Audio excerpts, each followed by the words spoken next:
Iran vows strong response after Trump orders strikes on Iranian nuclear sites. What we know. In a stunning escalation that has sent shockwaves through global diplomatic and military communities, former U.S. President Donald Trump ordered a series of overnight airstrikes on Iran's most fortified nuclear facilities, prompting immediate outrage from Tehran and raising the specter of a broader Middle East conflict. The strikes, targeting Fordow, Natanz, and the Esfahan uranium conversion plant, were carried out using a combination of long-range stealth bombers and submarine-launched Tomahawk missiles. U.S. military sources claim the operation was a, quote, surgical success, citing real-time satellite imagery showing significant structural damage to underground centrifuge halls and suspected weapons development chambers. Trump, speaking from a high-security base during a campaign appearance, called the operation a, quote, bold move to defend the world from an unhinged regime, and framed it as a necessary step to neutralize what he labeled as an imminent nuclear threat.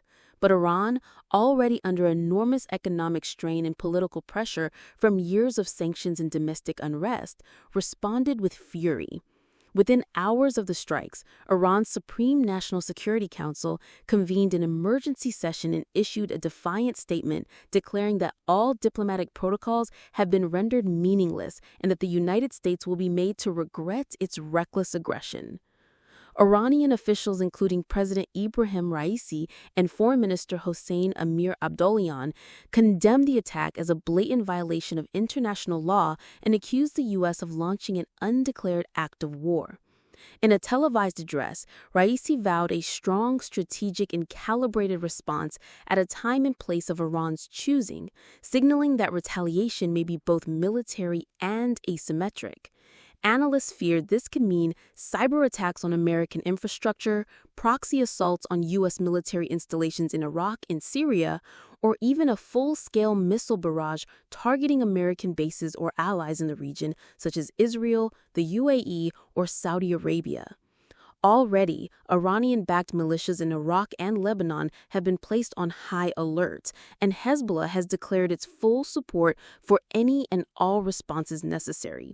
Tehran has also announced it will permanently suspend its cooperation with the International Atomic Energy Agency, IAEA, expel UN nuclear inspectors, and resume uranium enrichment at higher levels than ever before, potentially crossing the threshold needed for weaponization.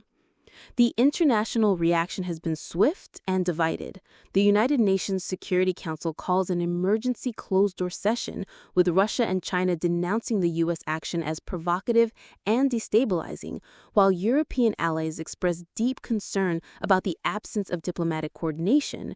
Israel, on the other hand, praised the strike, calling it a critical blow to Iranian ambitions, while bracing for potential Iranian retaliation against its cities.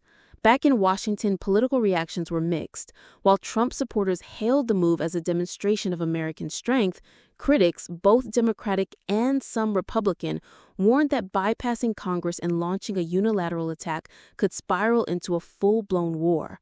President Biden, who has remained largely silent in the hours following the strike, is reportedly meeting with national security advisors to assess the possibility of further escalations and protect U.S. assets abroad.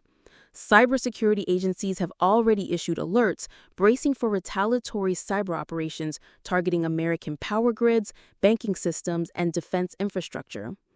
Oil prices have surged, and financial markets worldwide have shown signs of turbulence amid fears that Iran might attempt to close the Strait of Hormuz, a critical choke point for one-third of global oil shipping. Meanwhile, across the Middle East, tensions are running high. Saudi Arabia has reportedly moved air defense systems into higher readiness. Iraq has closed airspace over several southern regions. And Qatar, which maintains diplomatic ties with both the U.S. and Iran, is said to be preparing for possible mediation talks, though the window for diplomacy appears to be rapidly narrowing. What remains unclear is Iran's next move, whether it will retaliate quickly in a show of strength or bide its time and strike later through proxies or covert operations. But one thing is certain. Trump's decision to strike deep into Iran's nuclear infrastructure has opened a new, dangerous chapter in U.S. Iran relations and possibly the region's history. Whether it ends in deterrence or disaster may depend not only on what happens in Tehran or Washington, but on how the world responds in the hours and days ahead.